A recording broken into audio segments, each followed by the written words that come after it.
안녕하세요. 10주차 첫 번째 강의입니다. 이번 시간에는 29장 자기장의 원천 부분에 대해서 다뤄보도록 하겠습니다. 먼저 지난 시간에 배웠던 내용을 이야기해 볼 텐데요. 우리는 자기력에 대해서 이야기를 해보았습니다. 다만 자기력을 이야기할 때 이때 필요한 것이 있었는데 그것은 바로 자기장이었죠. 자기장이 이미 존재하고 있을 때 움직이고 있는 전하를 띤 입자를 집어넣습니다. 이렇게 되면 그 입자는 전하량이 Q인 입자는 힘을 받게 되는데요. 우리가 그 힘을 자기력이라고 했습니다. 또한 이 자기력은 움직이는 방향에 수직하며 또 자기장의 방향에도 수직하는 방향으로 자기력의 방향이 결정이 됩니다.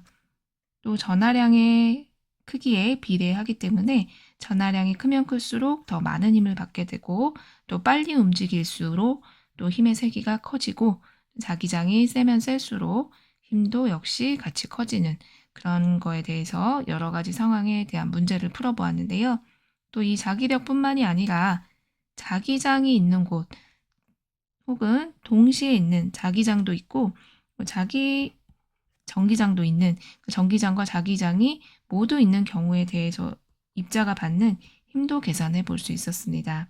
우리가 그 힘을 한꺼번에 쓰면 다음과 같은 형태로 쓸 수 있는데 전기력과 자기력에 해당이 되겠죠. 전기장도 있고 자기장도 있는 곳에 전하량 Q인 입자가 들어가게 되는데 이때 만약 이 입자가 움직이기까지 한다면 자기력과 전기력이 모두 생기게 됩니다. 우리가 이 힘을 로렌츠 힘이라고 부르기도 하는데요. 이미 전기력 계산하는 것, 또 자기력 계산하는 것을 배웠기 때문에 두 가지가 동시에 존재할 때 입자가 받는 전체 힘을 로렌츠 힘이라고 한다라고 하고 로렌츠 법칙은 다음과 같은 수식의 형태로 기억을 해주면 되겠습니다.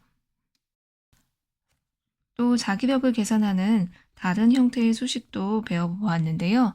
전하가 움직인다라는 것은 전류라는 용어로 바꿔서 표현할 수도 있겠죠. 전하가 막 움직이는 것이 곧 전류이니까 전류 도선이 있고 이 도선에 전류가 흐르고 있다라고 하면 그때 그 도선이 받는 힘은 전류 곱하기 도선의 길이 그리고 도선의 길이의 방향, 즉 전류의 방향과 자기장의 방향으로 자기력의 방향을 결정할 수 있었습니다. 또 다른 형태로 같은 맥락이긴 하지만 고리에 대해서도 따로 다루어 보았습니다. 고리의 경우에는 자기력의 영향을 받게 되면 이 도선 고리에 전류가 흐르게 됐을 때 도선 자체, 고리 자체가 회전을 하게 되는데요. 이때 이 알짜 토크는 I, A 크로스 B로 주어졌습니다. 여기서 A 벡터는 고리의 단면적에 관한 벡터가 되겠죠. 그리고 여기서 새롭게 등장한 물리량이 있었는데 그것을 우리가 자기 모멘트 뮤라고 부르기도 했습니다. 자기 모멘트 뮤는 I 곱하기 면 벡터의 방향 이렇게 결정할 수 있었죠. 여기서 면 벡터의 방향은 전류의 방향으로 오른손으로 감싸 주었을 때 엄지손가락이 향하는 방향 뭐 이런 식으로 이야기를 해볼 수 있었습니다. 이런 식으로 수식을 정리를 해보았는데요. 이 수식을 적용할 수 있는 문제를 간단하게 하나만 풀어보고 오늘 배울 내용으로 넘어가 보도록 하겠습니다. 이 문제를 풀어볼 텐데요. 이 문제는 먼저 반원에 닫힌 회로가 있습니다. 닫혀있는 이 회로에는 전류가 흐르고 있고 회로는 XY 평면에 놓여 있다라고 가정을 하겠습니다. 이때 균일한 자기장이 플러스 Y 방향을 따라서 작용하고 있다. 그리고 그 상황에서 도선의 직선 부분과 곡선 부분에 작용하는 자기력을 구하는 문제가 되겠습니다. 도선의 직선 부분과 곡선 부분은 전류의 방향이 다르기 때문에 전류의 방향이 다르면 자기력의 방향이 다르게 나타나겠죠. 또 방향의 다름으로 인해서 크기도 다르게 나타날 수 있기 때문에 직선 부분과 곡선 부분을 따로따로 묻고 있는 문제가 되겠습니다. 먼저 자기장의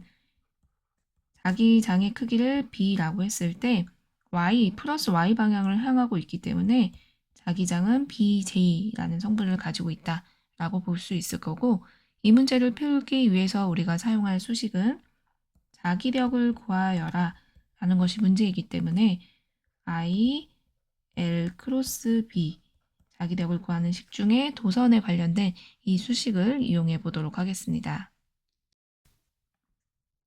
직선과 곡선 부분으로 나누어서 이야기를 할 건데, 직선이 좀 더 쉽겠죠. 그래서 직선을 먼저 이야기해 볼 거고, 필요한 것은 I, L 크로스 B이기 때문에 I는 전류 I가 흐른다 했으니까 그대로 I를 가져다 쓰면 되니까 L 벡터 방향만 조금 생각을 해보면 되겠네요.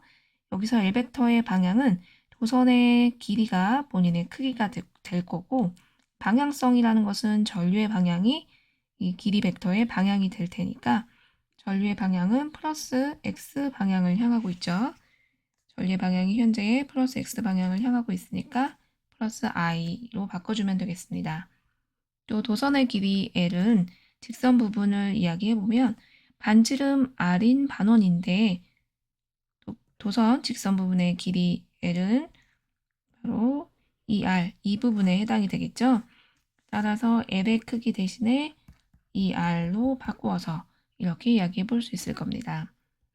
자, 그럼 자기력을 계산해 보면 I 곱하기 I 벡터 그리고 BJ 벡터 이런 식으로 나타낼 수 있겠네요. 크기만 다 먼저 빼서 이야기해 보면 I, RB, I 크로스 J만 남겠네요. 그리고 I 크로스 J라는 것은 결과적으로 방향성만 따져보면 되는 상황이 될 테니까 X축, Y축으로 이렇게 IJ를 써본 다음에 I 크로스 J를 한다라고 하면 I 방향에서 J 방향으로 오른손을 감싸주시면 되겠죠. 이때 엄지손가락이 향하는 방향은 화면 입장에서는 화면에서 나오는 방향인 거고, XY, Z축 입장에서는 I에서 J 크로스를 해보면 K, Z 방향이 되겠죠. I 크로스 J는 K 방향이니까 I, RB, K 벡터의 단위 벡터 K 벡터 이렇게 써주시면 되겠습니다. 그림의 표현을 해보면 K 벡터라는 것은 XY 평면이 지금 화면이라고 봤을 때 화면의 방향이다 라고 봤을 때 자기력의 방향은 화면에서 나오는 방향이 되겠죠. 따라서 직선 부분은 화면에서 나오는 방향으로 힘을 받고 있다라는 걸 결정할 수 있었습니다. 두 번째 곡선 부분도 한번 계산을 해봐야 되겠죠. 자, 곡선 부분을 계산을 해보기 위해서 식을 다시 한번 살펴보려고 하는데, 곡선 부분에서 길이의 방향이 문제가 되겠죠. 길이의 방향, 그 전류의 방향이 계속해서 곡선을 따라 바뀌는 형태가 될 겁니다. 매 순간순간 방향이 다르므로 우리는 그걸 잘게 쪼개서, 곡선을 잘게 쪼개서 특정 순간에서 식을 표현한 다음에 다 더해주는 적분의 형태로 문제를 풀어보도록 하겠습니다. 자, 곡선 부분을 잘게 쪼개서 어떤 특정 한 부분을 조금 크게 과장을 해서 이렇게 표현을 해 두었습니다. 이때 검정색 벡터, 지금 파란색으로 표시하고 있는 이 벡터는 L 벡터를 잘게 쪼갠 DL 벡터 이렇게 나타내 보도록 하겠습니다. 그러면 DL 벡터와 그리고 우리에게 필요한 것이 자기장 벡터인데, 자기장 벡터는 이미 결정되어 있기 때문에 DL 벡터와 B 벡터의 방향이 이런 식으로 모두 결정된 상황이 됩니다. 그 다음 L 벡터와 자기장 벡터를 외적할 거기 때문에 둘 사이의 각도가 중요한 역할을 하겠죠. 각도 부분을 살펴보면 둘이 이루고 있는 각도가 이 부분이 될 거고, 그 각도를 제가 세타라고 하도록 하겠습니다. 그러면 이 각도가 90도이므로 지금 표시하고 있는 이 각도는 90 세타가 될 거고, 따라서 결과적으로는 이 부분이 세타와 같은 각도를 나타낼 겁니다. 또 제가 잘게 쪼개고 있으니까 이 쪼갠 거의 한 부분에 해당되는 이 각도는 D세타 이런 식으로 나타낼 수 있겠죠. 이 D세타가 다 모여서 전체 세타를 만든다. 그 2세타의 값은 0부터, 그러니까 d세타라고 해야겠죠. d세타는 0도부터 쭉 가서 반원이니까 파이가 되는 부분까지 이렇게 d세타는 0부터 파이가 되는 부분까지 가져가면 될 거고, 적분의 형태로 자기력을 표현해서 각각 식을 대입해 보도록 하겠습니다. 잘게 쪼갠 것의 한 부분에 해당되는 자기력의 크기는 I, 그리고 도선을 잘게 쪼갰기 때문에 DL 크로스 B, 이런 식으로 수식의 형태가 바뀌게 될 겁니다. 그리고 나서 그림에서 이미 표현을 했기 때문에 바로 이 외적을 풀어줄 건데요. 크기만 먼저 생각을 해보면 I, 그리고 DL의 크기, 자기장의 크기, 둘 사이의 각도, 사인 세타 이렇게 나타낼 거고, 또 외적을 해줘야 되니까 DL 크로스 B 방향으로 외적을 해주시면 되겠습니다. 그림을 따로 좀 빼서 오른쪽에 표시를 해보면 DL의 방향이 이렇게 기울어진 방향이고 자기장의 방향이 윗방향이 되기 때문에 이 둘을 이용해보면 DL 크로스 B는 DL 방향에서 B 방향으로 4개의 손가락을 구부려야 되니까 이렇게 주먹을 쥐는 형태인데 DL에서 B 방향이어야 하니까 이때 자기력의 방향은 화면 안으로 들어가는 방향이 되겠습니다. 따라서 화면 안으로 들어가는 방향이 이 문제에서는 마이너스 K 방향일 테니까 화면에서 나오는 게 K 방향이었죠. 따라서 반대 방향인 마이너스 K 이렇게 표현을 해주면 되겠습니다. 즉 곡선 부분이 받는 힘의 방향은 직선 부분과 반대로 화면 안으로 들어가는 방향이다. 이렇게 표현해 볼 수 있습니다. 그 다음에 적분식으로 다시 와서 이야기를 해보려고 봤더니 적분은 길이에 대해서 해야 하는데 변하는 값은 지금 세타라는 값이 변하고 있죠. 따라서 이 문제는 길이와 세타 사이의 관계식이 필요한 문제가 되겠습니다. 자, 그럼 길이와 세타 사이에 어떤 관계가 있느냐라고 그림을 보고 다시 한번 살펴보면 DL의 크기는 호의 길이가 되겠죠. 반원의 일부분 호의 길이가 되는데 이 호의 길이는 언제나 반지름 곱하기 각도죠. R 곱하기 D세타 이렇게 바꿔서 표현해 볼 수 있겠습니다. 이 부분은 호의 길이와 각도 사이의 관계식을 이용한 거죠. S는 R세타 이런 식으로 기억을 하는 학생들도 있을 거고 호의 길이는 반지름 곱하기 각도 이렇게 이 식을 이용해서 적분 변수를 바꿔서 전체 식을 표현해 보겠습니다.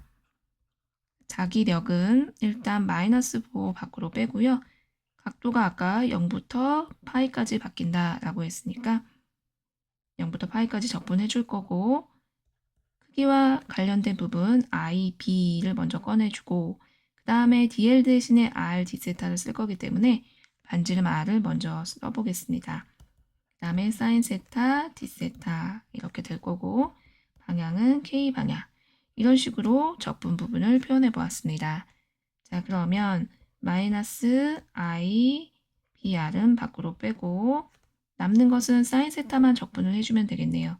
사인 세타 적분해주면 마이너스 코사인 세타가 될 거고 0부터 파이까지 이렇게 해주면 결과적으로 마이너스 2i 그 다음에 순서 바꿔서 RB, K 이렇게 나타내 보도록 하겠습니다. 결과적으로 곡선 부분에서의 자기력의 크기는 직선 부분에서의 자기력의 크기와 동일하다라는 것을 알 수 있었고 방향은 서로 반대죠. 직선 부분은 화면 밖으로 나오는 방향으로 또 곡선 부분은 화면 안으로 들어가는 방향으로 힘을 받는다. 즉 반원이 결과적으로는 화면 안쪽으로 들어가는 이렇게 회전을 하게 되겠죠. 직선 부분은 밖으로, 곡선 부분은 안으로 나오는 회전의 형태의 힘을 받는다라는 것을 알 수 있을 거고 크기가 이제 같게 나왔습니다. 자, 이렇게 해서 우리가 반원에 해당되는 직선, 도선, 곡선, 도선이 받는 힘까지 지난 시간에 배운 수식을 이용해서 계산을 해보았습니다. 이제부터는 자기장에 관련된 개념을 좀 중점적으로 다뤄보도록 하겠습니다. 그동안은 자기장을 직접적으로 계산을 하진 않았었는데요. 이번 시간에는 자기장을 직접적으로 계산을 해볼 겁니다. 자, 그렇다면 언제 자기장이 생기는가 생각을 해보면 바로 이렇게 도선이 있을 때를 생각해 볼 수 있습니다. 도선이 있는 곳에 이 도선에 전류가 흐르고 있는데 이 전류가 흐르는 곳 주변에 나침판을 갖다 두었더니 나침판이 움직이더라. 즉 자기장이 형성되더라 라는 거죠. 그럼 이 자기장을 어떤 식으로 계산할 수 있을까? 실험을 통해서 자기장의 크기를 계산하는 식을 세워보았습니다. 예를 들어 어떤 한 점이 있는데 이 점에서부터 거리 R만큼 떨어진 P라는 지점이 있다라고 가정을 해보겠습니다. 이 P라는 지점의 자기장의 크기와 방향을 계산해 볼 건데 이때 식 자체가 약간 복잡하게 나옵니다.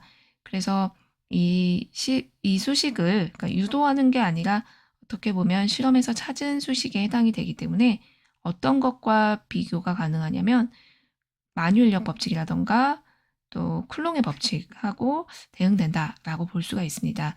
형태도 비슷한 부분도 있고 물론 이제 자기장의 특수성 때문에 이제 조금 복잡하게 나타나는 부분들도 있는데요.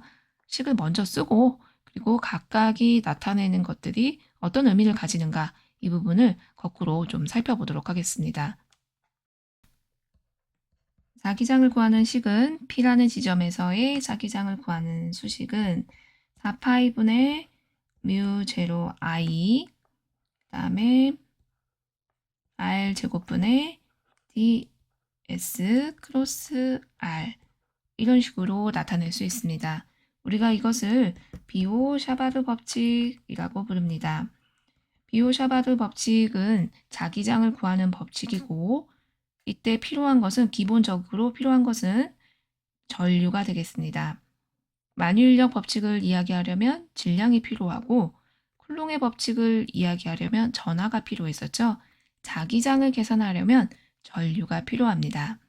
다만 이 자기장의 방향을 결정할 때는 전류의 방향성이 포함이 되는데 이 전류의 방향성 때문에 조금 식이 복잡해 보이는 상황이 되겠습니다. 하나하나 우선 살펴보면 우선 앞부분은 쉽죠. 4파이는 상수일 거고 뮤 제로라는 값은 자기에서의 자유공간에서의 투자율이 되겠습니다. 자유공간의 투자율이라고 기억을 해주면 되고 이 값은 4파이 곱하기 10의 마이너스 7승 이렇게 주어집니다. 단위는 조금 이따 쓰기로 하고요. 즉 4파이와 뮤제로는 상수이고 도선이 있는데 전류가 흘러야 자기장이 형성된다 라고 했으니까 당연히 전류하고는 비례하는 값을 가지겠죠. 전류가 있어야만 자기장이 생성이 되기 때문에 전류하고는 비례하는 값을 가지면 됩니다. 다음으로 살펴볼 부분은 적분 안쪽이 되겠네요. 적분 안쪽을 보니까 우선 눈에 띄는 게 R제곱분의 1에 해당되는 부분이 들어있다라는 거죠. R의 의미는 전류 도선에서부터 얼마나 떨어져 있느냐 이 부분이 바로 R에 해당이 됩니다. 얼마나 떨어져 있느냐라는 건 굉장히 중요한 부분이 되겠죠. 자기장을 만들어내는 근원인 I로부터 더 멀리 떨어져 있으면 떨어져 있을수록 자기장의 크기는 약해질 겁니다. 따라서 R과는 반비례 관계를 가지는 것이 맞을 텐데요. 지금 적분 안쪽에는 R제곱분의 1의 형태가 일단 눈에 띄고 있습니다. 반비례라는 사실은 분명하죠. 그런데 이 자기장의 크기는 R분의 1의 비례를 할 것인가 또 R제곱분의 1의 비례를 할 것인가는 조금 더 따져와야 할 것 같습니다. 바로 분자 부분이 있기 때문이겠죠. 자, 분자 부분을 보면 ds 크로스 r 이렇게 되어 있습니다. 일단 r 벡터의 크기와 방향이 서로 지금 따로따로 표현되어 있죠. 크기는 분모에 들어있고 방향성에 대한 부분이 지금 분자에 들어있습니다. 방향성이 윗부분에 들어있는 이유는 ds라는 항과 이 벡터 항과 외적을 해서 전체 자기장의 방향을 결정해 주어야 되기 때문에 그렇겠죠. 방향성은 지금 따로 분리가 되어 있습니다. 그럼 ds 크로스 r이 의미하는 것은 무엇일까요? 일단 ds가 무엇인지 그림에다 표현을 해보면 이 전류 도선을 잘게 쪼개서 어떤 한 조각을 말하겠죠. 예를 들어서 여기서부터 여기까지 조각을 내가 잘게 쪼갰을 때 두 개를 연결한 것을 ds 이렇게 표현해 볼 수 있겠습니다. 그런데 그림을 조금 더 잘 보이게 하기 위해서 제가 이걸 좀 크게 그려보도록 하겠습니다. ds는 이렇게 도선의 방향을 따라서 ds 방향이다 라고 나타내주면 되겠습니다. 그리고 이 ds와 r 방향, 여기서 말하는 r 방향은 P라는 지점이 있는 곳을 연결한 쪽으로의 방향이 되겠죠. 이게 바로 r 방향이 될 겁니다.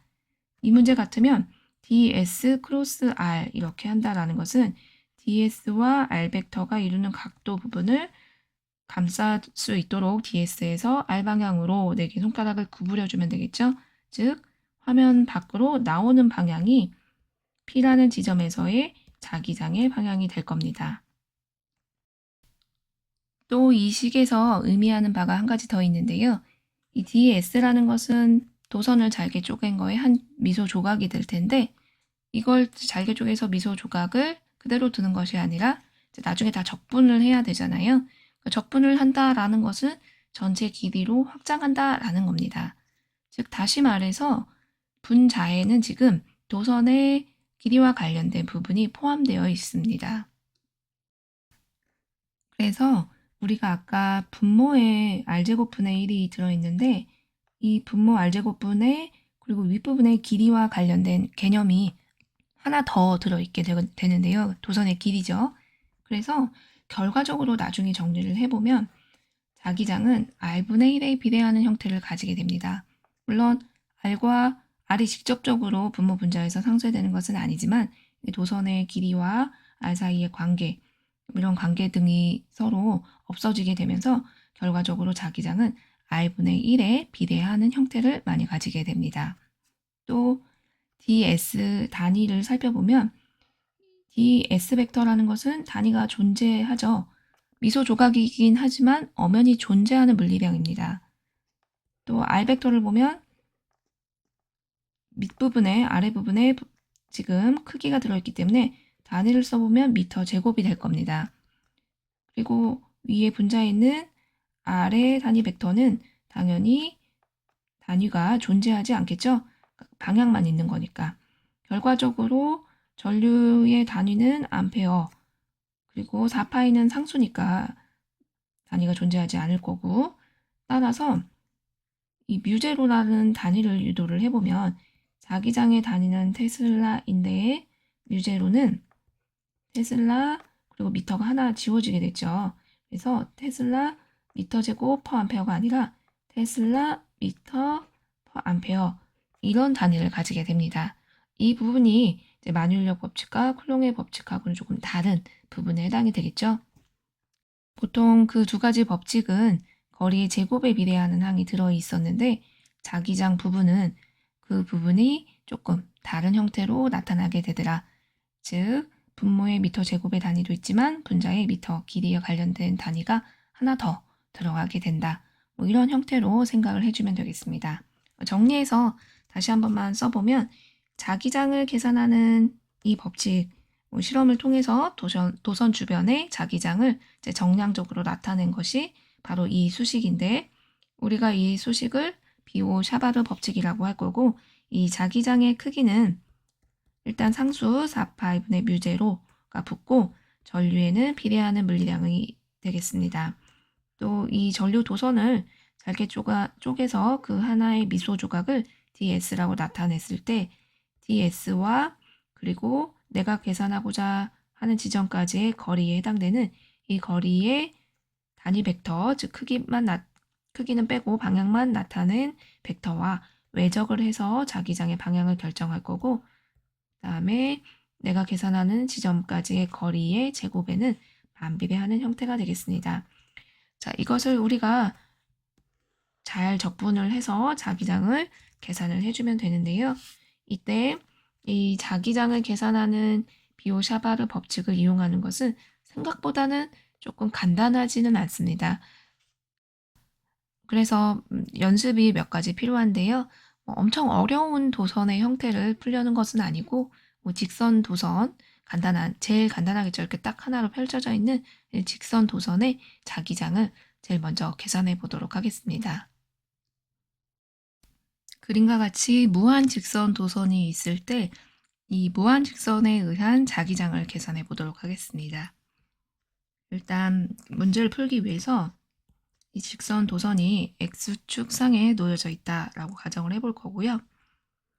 다음과 같이 y축이 있을 때 이 y축의 어느 한 점을 P라고 나타내기로 하고 이 P라는 지점에서의 자기장을 계산해 보겠습니다. 자기장을 계산하기 위해서 사용할 수식은 우리가 배운 비오-샤바르 법칙인데 4파이분의 뮤제로 I R 제곱분의 ds 크로스 r 이렇게 나타낼 거고 여기서 조금 어려운 부분에 해당이 되는 ds 크로스 r 이 부분을 먼저 정해놓고 그리고 적분을 해보도록 하겠습니다. ds라는 것은 도선의 한 조각이다라고 이야기했는데요. 도선이 x축 상에 놓여져 있고 이 도선을 잘게 쪼개서 어느 한 부분에 해당되는 것이 ds일 거고 ds를 좀 크게 그려보면 다음과 같이 나타낼 수 있겠습니다. 도선 방향으로 그냥 표시를 해주시면 되겠죠. 이 한 조각을 ds라고 표현하겠다라고 생각해 주시면 되고 이때 r 벡터를 표시해 보면 ds라는 미소 조각에서부터 p라는 지점까지의 거리 이게 바로 r 벡터가 되겠죠. r 벡터는 다음과 같이 나타낼 수 있을 건데 r 방향으로의 방향만 나타낸 r의 단위 벡터는 이런 식으로 표현해 보도록 하겠습니다. 그런 다음에 어차피 이 ds라는 게 지금 제가 x축 방향에서 이야기를 하고 있으니까 ds 대신에 dx로 바꿔서 이야기를 해보겠습니다. 똑같은 거긴 하지만 x축 상에 있다라는 것을 강조하기 위해서 dx로 바꿔서 이야기해보고 그 다음에 써야 될 게 R의 크기죠. 근데 R의 크기는 어차피 1이니까 제가 생략해서 안 쓰는 걸로 하고 둘 사이의 각도 필요하겠네요. dx 곱하기 사인 둘 사이의 각도 이렇게 해주시면 되고 자 그럼 둘 사이의 각도는 어떻게 될까? 그림으로 다시 되돌아와서 살펴보면 ds 그리고 r 벡터 사이 각도는 지금 빨간색으로 표시한 각도가 되겠네요. 각도에 대한 이야기를 하기 위해서 먼저 임의의 각도를 설정해야겠죠. 문제에서 특별한 이야기가 없었기 때문에 임의의 각도를 제가 이 각도를 P점 앞에 있는 이 각도를 세타라고 두도록 하겠습니다. 혹시 여기를 세타로 두어야 되는 것은 아니지만 여기를 세타로 두고 저는 풀 거고 다른 곳을 세타로 두고 문제를 풀어도 당연히 결론은 똑같이 나오겠죠. 자, 그럼 빨간색으로 표시한 ds와 r 벡터 사이의 각도는 2분의 파이에서 세타를 빼준 값이 되겠네요. 2분의 파이에서 세타를 빼준 값으로 표현을 해보고 방향성을 이제 벡터로 표현해 볼까요? 그럼 ds 크로스 r이니까 ds 방향에서 r 방향으로 감싸주시면 x, y축에서 나오는 방향, 화면 밖으로 나오는 방향이 바로 ds 크로스 r의 방향이 될 겁니다.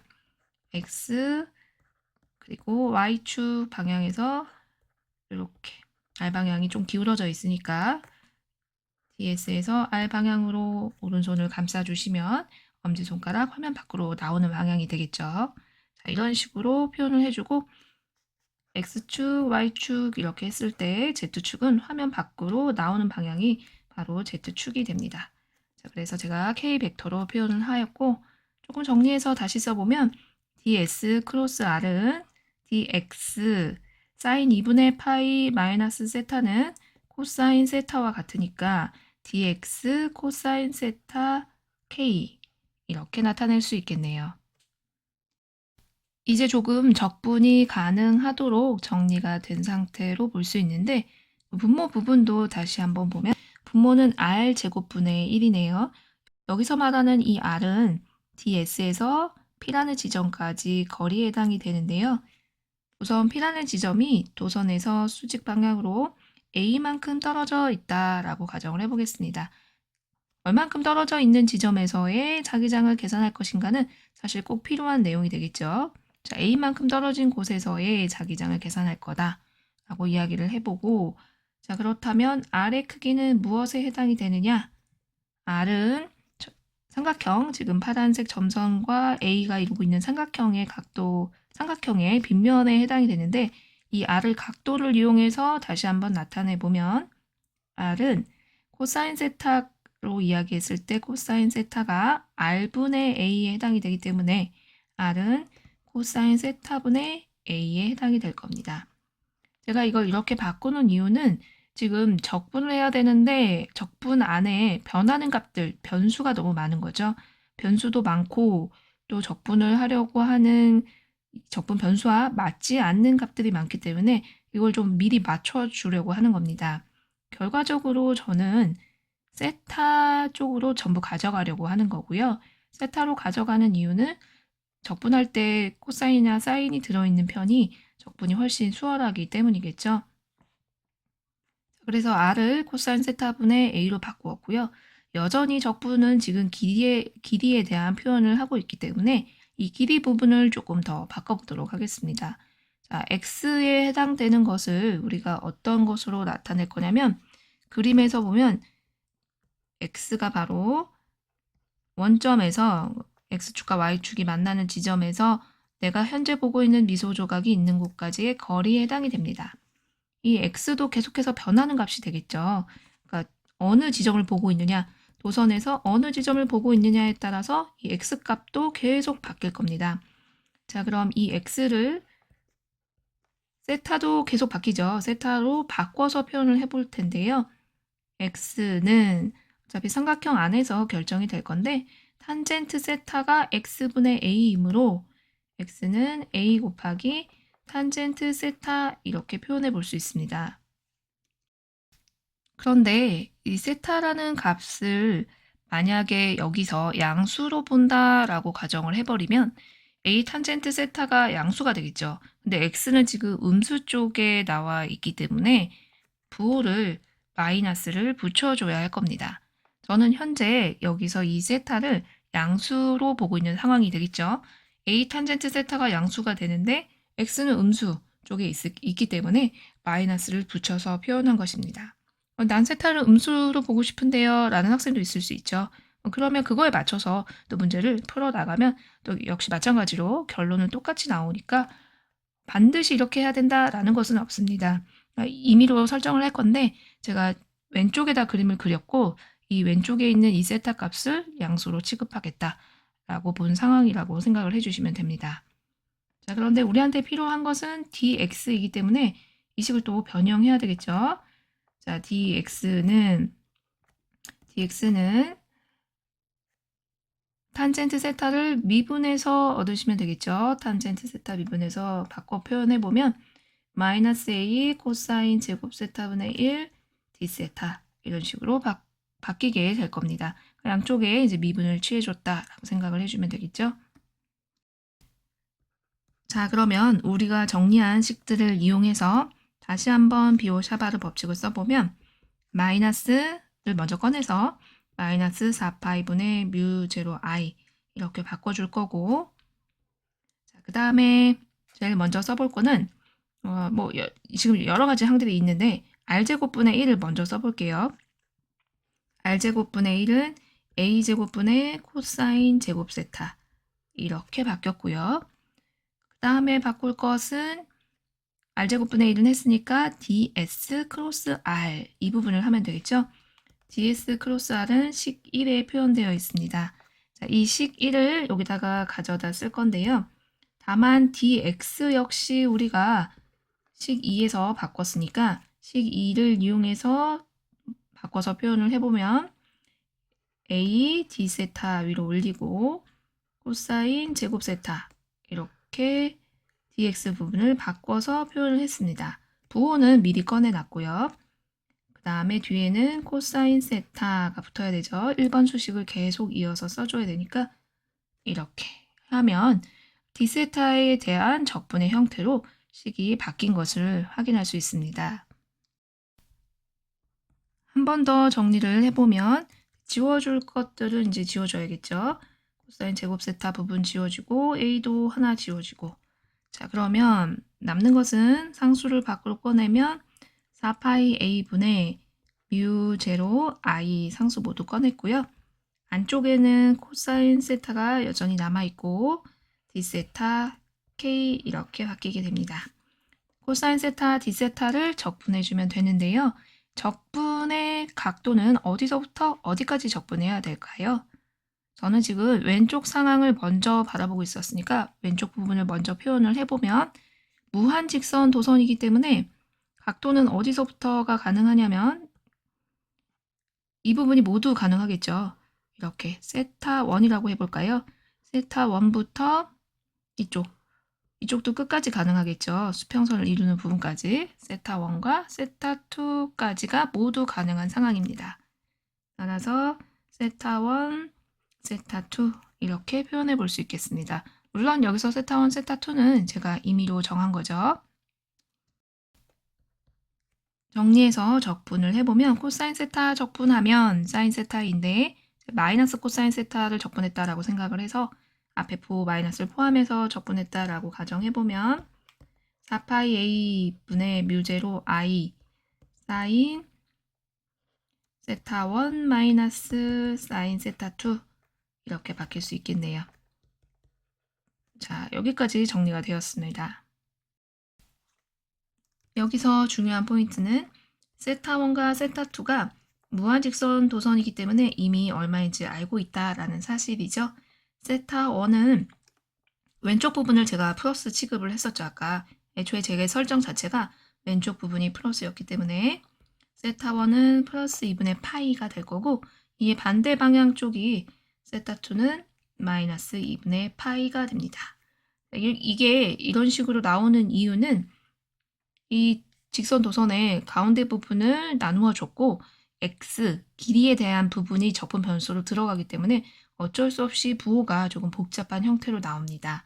설정을 저하고 반대로 해도 또 복잡한 부분이 또 다시 한번 생기게 되는 거기 때문에 어떤 식으로 하든지 간에 본인의 설정에 맞춰서 끝까지 각도의 방향성을 잘 정해주시면 되겠습니다.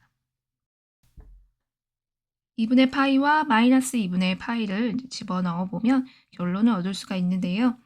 사인 세타 1, 즉 사인 2분의 파이가 1, 그리고 사인 마이너스 2분의 파이가 마이너스 1이기 때문에 정리하면 이 부분을 정리하면 숫자 2가 나오는 거죠. 따라서 이제 자기장의 크기를 쓸 수 있게 되었네요. 자기장의 크기는 방향성 빼고 한번 적어볼게요. 2파이 a 분의 뮤 제로 i 이렇게 결론 얻을 수 있겠습니다. 이 문제에서는 방향은 k 방향이 되겠죠. 화면 밖으로 나오는 방향이 자기장의 방향이 됩니다. 지금 우리가 계산한 것은 무한직선 도선에서 거리가 a만큼 떨어진 지점에서의 자기장의 크기를 계산한 수식을 비오-샤바르 법칙으로부터 얻은 것입니다. 이 수식은 자기장을 구하는 것이 사실 많이 나오지 않는데 이 수식은 굉장히 많이 나옵니다. 그래서 꼭 외워야 될 필요는 없지만 적어도 이 정도는 기억을 해줘도 좋을 것 같습니다. 자기장은 전류에 비례하고 A만큼 떨어진 곳에서는 A분의 1에 비례하는 거죠. 즉 A하고 떨어진 지점만큼 하고는 반비례한다. A분의 I의 관계를 가지더라 라는 거 정도 기억을 해주면 좋을 것 같습니다. 지금 이 문제를 풀면서 비오-샤바르 법칙을 이용해서 ds와 r벡터를 외적해서 자기장의 방향을 계산해 주었는데요. 이 자기장의 방향을 꼭 이런 식으로 계산하지 않고 쉽게 찾을 수 있는 또 다른 법칙이 하나 있습니다. 굳이 법칙이라고 부르지 않아도 될 만큼 비교적 쉬운 내용인데요. 어떤 거냐면 예를 들어서 직선 도선이 이렇게 있다라고 했을 때 이 직선 도선에 의해서 만들어지는 자기장의 방향성은 오른손 법칙으로 계산할 수 있습니다. 전류의 방향에 엄지손가락을 가져다 대고 주먹을 쥐었을 때 이 4개의 손가락이 향하는 방향이 바로 자기장의 방향이 됩니다. 오른쪽 화면에서 오른쪽 방향으로 엄지손가락을 가지고 주먹을 쥐게 되면 주먹이 이제 안쪽에서 바깥쪽으로 나오게 되죠. 즉, 위쪽에서는 밖으로, 화면 밖으로 나오는 방향이 자기장의 방향이 될 거고, 또 반대쪽은 들어가야 되니까 이런 식으로 들어가는 방향이 자기장의 방향이 됩니다. 물론 자기장의 방향은 위쪽에서는 화면 밖으로 나오고 아래쪽에서는 화면 안으로 들어가고 결과적으로는 이렇게 패곡선이 되는데요. 이렇게 자기장의 형태를 전부 연결을 해서 자기벽선을 그려보면 주먹을 쥐었을 때 4개 손가락이 동그랗게 감싸지는 것처럼 패곡선을 이루게 됩니다. 그림에서 다음과 같은 그림에서도 다시 한번 표현해 보면 전류가 이렇게 윗방향을 향하고 있을 때 자기장의 방향은 그냥 오른손을 쥐어주시면 됩니다. 엄지손가락이 전류 방향을 향하게 하면 4개의 손가락이 이런 방향으로 돌아가고 있으니까 돌아가는 방향이 바로 자기장의 방향이다. 오른손 법칙을 이용해서 도선의 자기장의 방향을 결정할 수 있습니다. 우리 문제에서도 방금 푼 문제에서도 전류의 방향, 즉 플러스 X축 방향으로 그 엄지손가락을 향하게 하면 P라는 지점이 바로 위쪽에 있죠. 그래서 K 방향, 화면에서 나오는 방향으로 자기장이 결정되는 것을 수식을 통해서도 알 수 있고 오른손을 이용해서 엄지손가락을 전류 방향을 향하게 하는 오른손 법칙을 이용해서도 자기장의 방향을 손쉽게 얻을 수가 있습니다. 그러면 이어서 비오-샤바르 법칙을 적용할 수 있는 또 다른 간단한 유형의 문제를 하나 더 해결해 보도록 하겠습니다. 이 문제는 그림과 같이 전류가 흐르는 도선이 있는데요. 2개의 직선 부분과 원호로 이루어진 부분으로 나타낼 수 있습니다. 전류는 다음과 같은 방향으로 흐르고 있고요.